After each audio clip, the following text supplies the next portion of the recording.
Bismillahirrahmanirrahim. Assalamualaikum warahmatullahi wabarakatuh. Perkenalkan, nama saya Rahmadila Zainuri, Magister Pendidikan. Saya dosen Fakultas Keguruan dan Ilmu Pendidikan, Prodi Pendidikan Agama Islam, Universitas Buana Perjuangan Karawang. Saya dosen mata kuliah Media Pembelajaran PAI di Prodi Pendidikan Agama Islam. Video ini merupakan bagian dari pernyataan diri dalam unjuk kerja khususnya bidang pendidikan atau PDD UKT-PT Sertifikasi Dosen tahun 2026. Pada kesempatan ini, saya akan menjelaskan secara singkat mengenai mata kuliah Media Pembelajaran PAI yang saya ampu.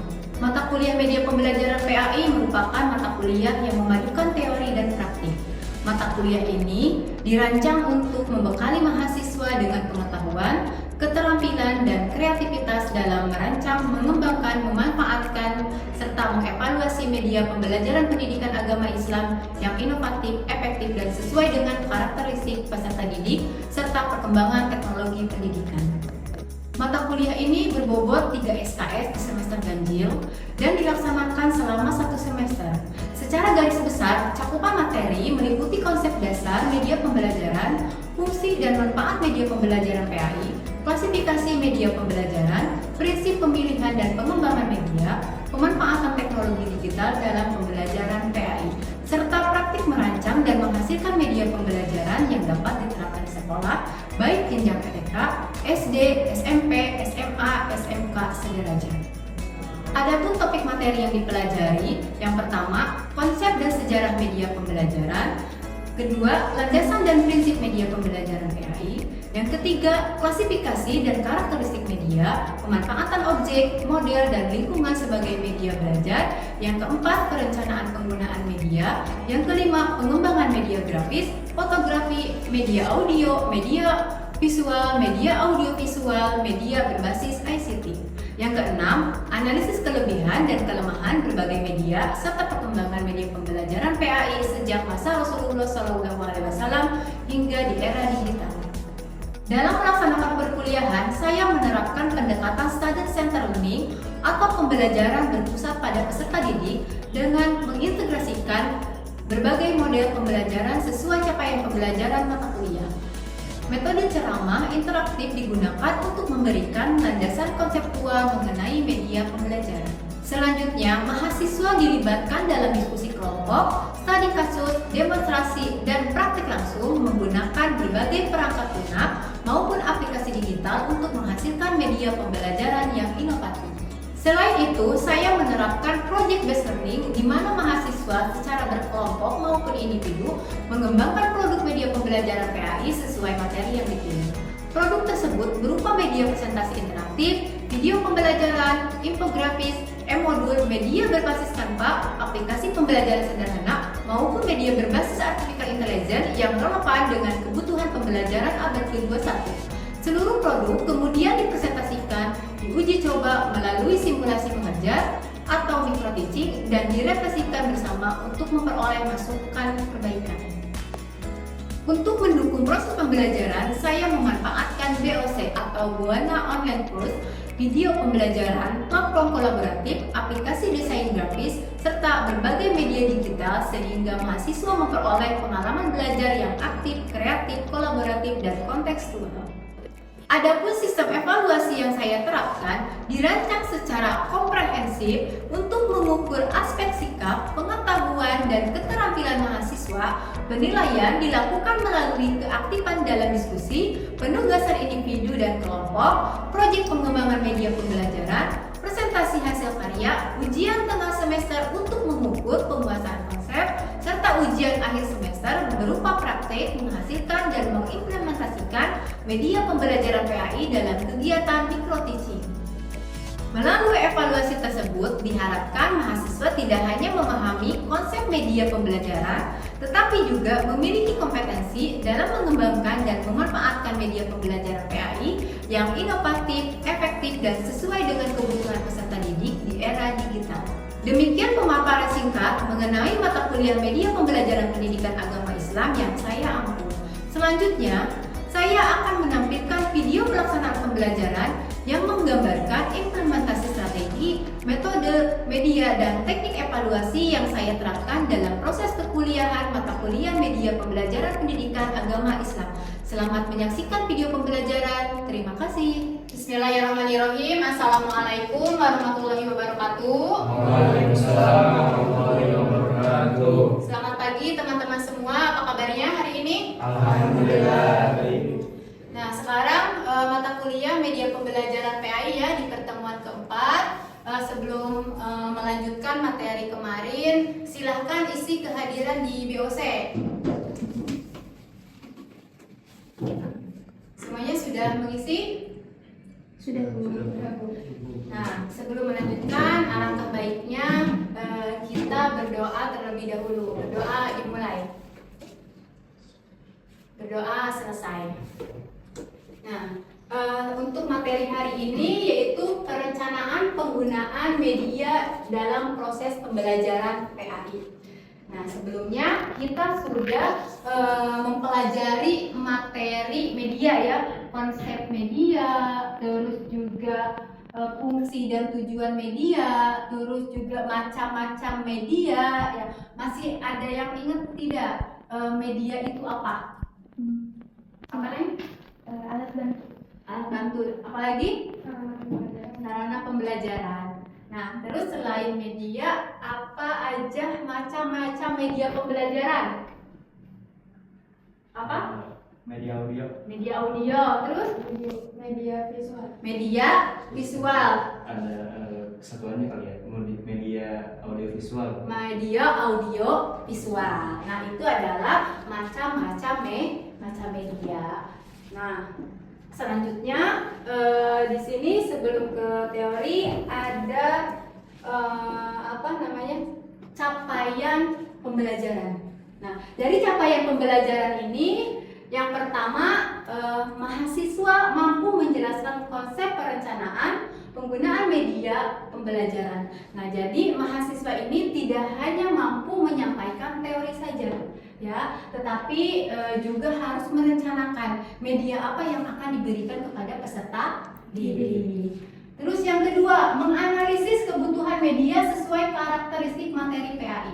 Jadi kita harus tahu dulu nih konsep materinya. Jadi ketika kita sudah tahu konsep materinya, apakah ini harus praktek, apakah hanya cukup teori saja, gitu ya. Nah, yang ketiga, menentukan media yang tepat berdasarkan tujuan pembelajaran. Jadi kita harus memilih media itu sesuai tujuannya, harus mencakup tujuan media pembelajaran, gitu. Yang keempat, menyusun rencana penggunaan media dalam pembelajaran PAI. Ya, tadi harus direncanakan penggunaan medianya. Yang tadi disebutkan, apakah mau media audio, apakah mau media visual, apakah mau media audio visual, ya itu harus ada rencana disusun, ya gitu. Nah, sebelum ke teori, coba lihat teman-teman gambar berikut. Itu gambar apa saja? Ada buku, terus aplikasi pembelajaran, ada video pembelajaran, ada buku, aplikasi pembelajaran, video pembelajaran, ya. Nah, misalnya teman-teman ini akan mengajar, memberikan materi tata cara wudhu. Media apa yang akan teman-teman pilih? Media pembelajaran. Media pembelajaran. Alasannya kenapa? Karena wudhu itu sesuatu ibadah yang berupa fisik, karena membutuhkan praktek mungkin ya. Harus karena membutuhkan praktek, ya maka kita juga membutuhkan media video pembelajaran. Terus apa lagi? Ada yang lagi yang mau jawab? Sudah ya. Nah, jadi di sini ada perencanaan penggunaan media. Perencanaan penggunaan media merupakan proses menentukan media pembelajaran yang paling sesuai agar tujuan pembelajaran dapat tercapai secara efektif, efisien, dan bermakna. Jadi yang tadi disebutkan bahwa ketika kita menggunakan media harus direncanakan terlebih dahulu tujuannya, konsepnya, terus juga karakternya, gitu ya. Nah, di sini ada tujuan perencanaan media. Yang pertama, mendukung tercapainya tujuan pembelajaran. Jadi ketika kita akan memilih media, terus juga kita sudah tahu konsep materinya, maka kita harus bisa mencapai tujuan pembelajaran ketika kita akan menggunakan media pembelajaran. Terus yang kedua, meningkatkan aktivitas belajar peserta didik. Misal, tadinya metode ceramah. Lalu ketika kita belajar di pertemuan berikutnya, kita harus menggunakan media. Nah, jadi ketika kita menggunakan media ini bukan jadi peserta didik ini bosan ya, tetapi juga harus meningkatkan aktivitas belajar peserta didik yang tadinya pasif jadi aktif dengan adanya media pembelajaran. Nah, yang ketiga, mempermudah penyampaian materi. Nah, jadi kita menggunakan media pembelajaran ini tuh kan bukan jadi mempersulit kita ya, mempersulit seorang guru ketika memberikan materi terhadap peserta didik, tetapi juga harus mempermudah penyampaian materi kepada peserta didik. Nah, yang keempat, menciptakan pembelajaran yang menarik. Gitu ya, tujuannya tuh menciptakan pembelajaran yang menarik. Jadi kan kalau misalkan kita menggunakan media alat bantu itu peserta didik biasanya akan lebih aktif ya dibanding kita hanya menggunakan metode ceramah saja gitu. Ada yang bosan, ngantuk gitu ya. Nah, terus juga di dalam perencanaan ada langkah-langkah perencanaan penggunaan media. Nah, yang pertama, analisis tujuan pembelajaran. Jadi kita harus analisis dulu tujuan pembelajaran seperti apa. Misal kalau misalkan tadi tata cara wudhu, berarti tujuannya apa? Tujuannya agar siswa bisa memahami dan mempraktikkan wudhu, misal gitu. Nah, terus analisis materi, ya. Nah, kita harus menganalisis dulu nih materinya. Apakah materi ini konsepnya harus praktek atau memang perlu teori saja? Jadi bisa menggunakan media buku kan gitu. Kalau misalkan konsep materinya memang diharuskan dengan video pembelajaran, berarti itu harus tahu dianalisis dulu nih materinya. Jadi jangan sampai kita akan memberikan pembelajaran menggunakan media, tetapi membuat medianya tidak dengan menganalisis materi. Gitu. Terus yang ketiga, analisis karakteristik peserta didik. Jadi kita harus paham dulu karakter peserta didik, ya. Jadi kan kita itu guru tidak hanya memberikan teori saja, memberikan pembelajaran saja, tetapi juga harus tahu nih karakter siswa ini. Misal yang satunya siswa ini bisa hanya menangkap pembelajaran ini dengan daya tangkap mendengarkan. Ada juga yang dengan cara melihat video ya, atau dengan media visual gitu ya. Nah, setelah teman-teman menganalisis tujuan pembelajaran, analisis materi, analisis karakter peserta didik, terus kita baru tentukan memilih media apa yang akan teman-teman pakai gitu ya. Setelah memilih media, lalu kita harus menyiapkan media. Jadi bukan hanya rencana saja ya, tetapi juga harus disiapkan medianya. Nah, ketika kita sudah siap menyiapkan media, tentu saja kita melaksanakan pembelajaran di kelas ya, melaksanakan pembelajaran di kelas. Terus yang ketujuh itu evaluasi ya. Evaluasinya misalnya dengan cara kita memberikan post test, apakah media pembelajaran ini efektif atau tidak gitu. Nah, terus juga di sini ada faktor yang dipertimbangkan dalam memilih media. Ya, yang pertama tadi tujuan pembelajaran, menentukan capaian pembelajaran yang ingin dicapai. Ya, terus juga yang kedua karakteristik materi. Ya, karakter memahami isi, struktur, terus tingkat kesulitan dan keluasan materi. Terus juga yang ketiga karakter peserta didik. Jadi kita harus memahami latar belakang peserta didik, kemampuan, minat bakat peserta didik, atau kebutuhan-kebutuhan peserta didik ketika proses pembelajaran.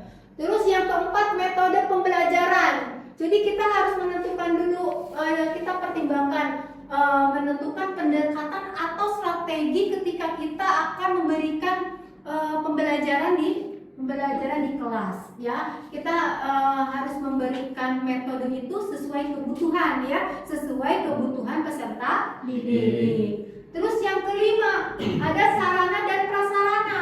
Jadi kita juga harus menyiapkan fasilitas media yang mendukung proses pembelajaran. Jadi kalau misalkan kita sudah membuat video atau membuat media pembelajaran berbasis video, tentu saja sarana dan prasarananya itu harus mendukung, ya.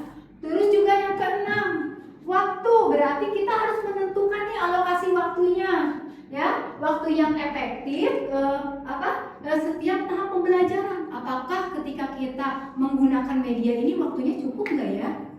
Misalkan kalau di SD itu 2 kali 35 menit, ya. Nah, itu waktunya cukup nggak menggunakan media? Nah, itu juga harus diperhitungkan, ya, dipertimbangkan di dalam memilih media. Nah, terus juga ada yang ketujuh, kompetensi guru. Memiliki pengetahuan, keterampilan, dan sikap yang mendukung keberhasilan pembelajaran. Tentu saja ketika kita memilih media, kita juga harus bisa memperhatikan kompetensi gurunya, ya. Apakah mampu tidak untuk memberikan media pembelajaran itu kepada peserta didik. Jadi jangan sampai kita menggunakan media tetapi gurunya saja tidak bisa merealisasikan media yang sudah dibuat, gitu. Nah, di sini ada contoh perencanaan media materi tata cara wudhu, ya. Kan tadi kan sudah disebutkan kita komponennya itu ada tujuan. Berarti perencanaannya mahasiswa mampu menjelaskan dan mempraktikkan tata cara wudhu. Nah, kira-kira metodenya apa, ya? Kalau misalkan materinya tata cara wudhu. Nah, di sini rencananya metodenya adalah diskusi dan demonstrasi, ya. Selain diskusi, kita juga ada penampilannya, ya, ada demonstrasinya. Nah, setelah itu ada komponen media. Nah, berarti kita sudah menemukan nih media apa yang akan dibuat, ya, yaitu media video atau poster. Nah, setelah itu medianya sudah ada, metodenya sudah dirancang, lalu kita harus bisa mengevaluasi dengan cara praktek atau observasi, gitu, ya. Nah, sampai sini ada yang ditanyakan dulu? Sudah cukup? Nah, kalau sekarang sudah cukup, karena materi ini materi praktek, ya, di sini ada aktivitas kelompok, ya. Nanti silakan teman-teman dibagi kelompok, lalu memilih materi yang sudah Ibu tampilkan di sini. Ada sholat, puasa, ada haji, ada zakat, ya. Nah, nanti tugasnya apa? Ya, tugas kelompok menentukan tujuan pembelajaran, memilih media yang tepat, menjelaskan alasan pemilihan media. Nah, nanti di pertemuan selanjutnya teman-teman akan mempresentasikan dan diskusi, ya. Jadi setiap kelompok nanti mempresentasikan hasil diskusinya. Terus juga kelompok lain nanti memberikan pertanyaan, saran, atau tanggapan terhadap media pembelajaran yang sudah dibuat, gitu, ya. Nah, jadi kesimpulan dari perencanaan media pembelajaran PAI ini bahwa kita harus memperhatikan tujuan pembelajaran, karakteristik materi, terus juga karakteristik peserta didik, ketersediaan sarana, efektivitas media, gitu, ya. Jadi media yang baik bukan yang paling canggih, tetapi media yang bisa mencakup yang paling tepat untuk mencapai tujuan pembelajaran. Nah, sebelum ditutup, ya, coba di sini perhatikan. Silakan dibaca, ada pertanyaan nomor 1. Mengapa media harus direncanakan? Yang kedua, faktor apa yang paling penting dalam memilih media? Nah, yang ketiga, bagaimana Anda merencanakan media untuk materi PAI yang akan diajarkan? Nah, silakan ya, diskusi kelompok. Siapa yang akan menjawab pertanyaan nomor 1? Siapa yang akan menjawab pertanyaan nomor 2? Dan siapa yang akan menjawab pertanyaan nomor 3? Jadi nanti silakan teman-teman tuliskan jawabannya dengan singkat ya. Secara singkat dan jelas. Nah, sudah cukup waktunya? Sudah ya. Siapa yang akan menjawab pertanyaan nomor 1? Apa yang tadi sudah disampaikan oleh Ibu ya teorinya? Nomor 1 apa nih? Mengapa media harus direncanakan? Ya, agar media yang digunakan itu sesuai dengan tujuan pembelajaran, karakteristik materi, dan juga sesuai dengan kebutuhan peserta didik, yang menjadikan nantinya itu proses pembelajaran itu lebih efektif dan bermanfaat. Ya, bagus. Terus yang kedua? Faktor yang penting dalam media ya. Jadi yang pertama itu kesesuaian media dengan tujuan pembelajaran. Lalu yang kedua, disesuaikan dengan karakteristik materi peserta didik metode pembelajaran serta ketersediaan sarana dan prasarana. Ya, baik. Yang ketiga, bagaimana Anda merencanakan media untuk materi PAI yang akan diajarkan?